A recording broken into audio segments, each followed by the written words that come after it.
12월에 꼭 팔아야 된다. 그러면 6개월 전에는 내놔야 될 것 같아요. 지금 시장 상황에서는. 대여섯 달 전에는 미리 내놓고. 안녕하세요. 사다리TV입니다.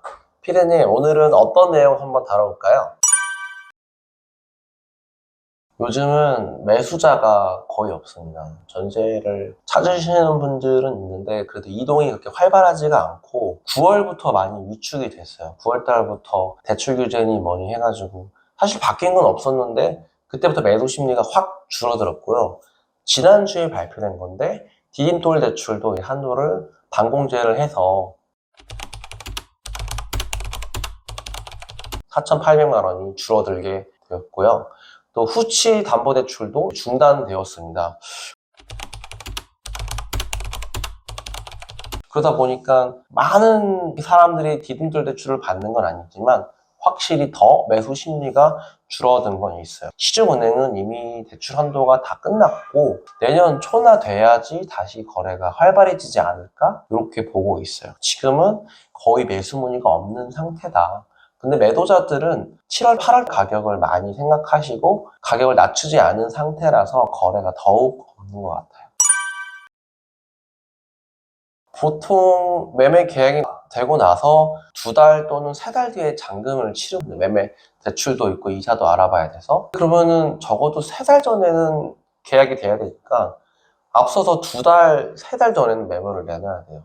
12월에 꼭 팔아야 된다. 그러면 6개월 전에는 내놔야 될 것 같아요. 지금 시장 상황에서는. 대여섯 달 전에는 미리 내놓고 그냥 가만히 손 놓고 계실 게 아니라 그때부터도 좀 적극적으로 움직이실 필요가 있습니다. 그리고 지금은 선 매수, 후 매도하는 시장은 아닌 것 같아요. 그래서 내 걸 먼저 팔고 다음 집을 사셔라. 그렇기 때문에 다들 지금 거래를 못하고 있어요. 나 이 집 진짜 마음에 드는데 내 집 팔리면 살게요. 이런 손님들이 너무 많아가지고 거래는 안 되고 있는 상황입니다.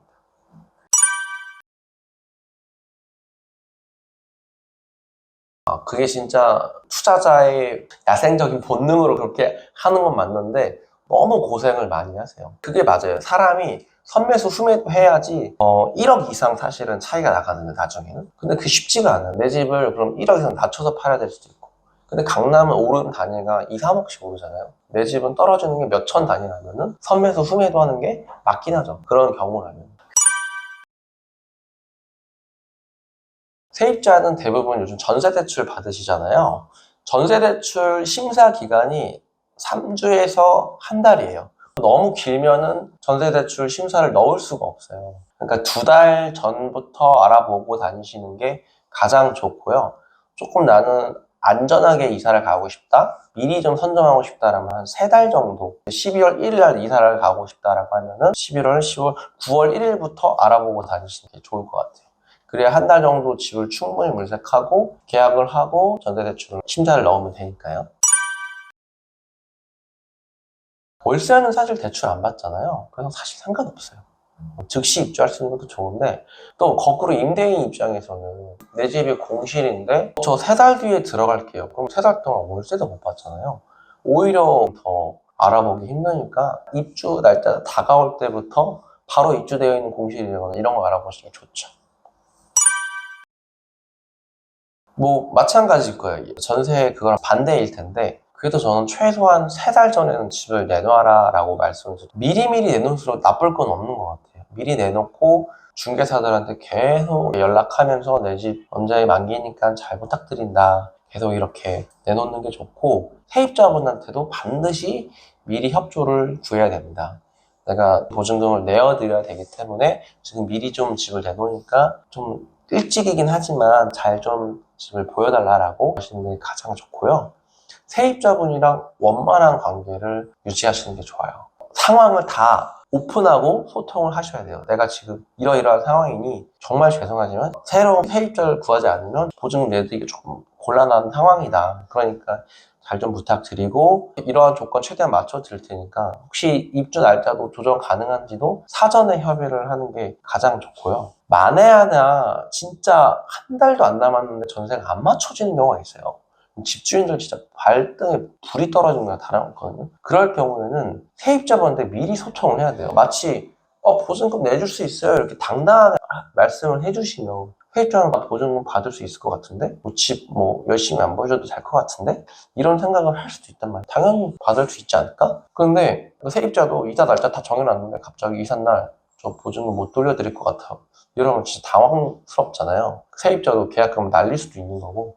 그렇기 때문에 가장 중요한 거는 세입자랑 임대인이랑 원만하게 자주 소통해야 되는 것 같아요. 나 보증금 못 돌려줄 것 같으니까 머리 아프니까 그냥 연락 안 하고 단절하고 도망다니고 이거는 진짜 아닌 것 같아요. 그래서 미리미리 말씀드리고 만에 하나 진짜 보증금을 못 드리게 됐다. 그러면 저는 역월세까지 드리는 분도 봤어요.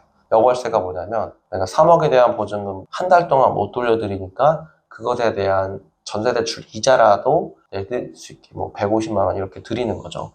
절대 임차인과 임대인은 갑과 을의 관계가 아니기 때문에 항상 원만하게 소통하시는 게 가장 중요하고, 팁 하나 드리자면 절대 문자로만 얘기하지 마세요. 임차인분들 문자로 하는 거 좋아하시는데 문자로 하다 보면은 감정이 상할 수가 있거든요. 법적인 이런 얘기가 나오고 딱딱하게 나오는데 조금 불편하시더라도 전화로 하시는 게 서로 예의를 갖추면서 하실 수 있는 소통이기 때문에 전화로 웃으면서 원만하게 하시는 게 가장 좋습니다. 원래는 줘야 될 의무는 전혀 없고요. 임차인분들이 요청하시는 건 경우였어요. 내 목돈이 거기 다 들어가 있다. 그래서 그걸 받아야지 다음 주에 계약할 수 있다. 관내적으로 10% 정도는 주시는 경우도 있기는 해요. 근데 제 경험상 요구하시는 분들은 많지 않았고, 제가 거절하더라도 임차인이 대안은 없어요. 그럼 새로운 집에 잔금을 못 치르게 되는 거죠. 계약금을 날린다거나. 그 정도 되면은 사실 한두 푼이 아니잖아요. 사실은 민사소송 가야 되는 거죠. 정말 좀 껄끄럽긴 하지만. 그래서 제가 말씀드린 거예요.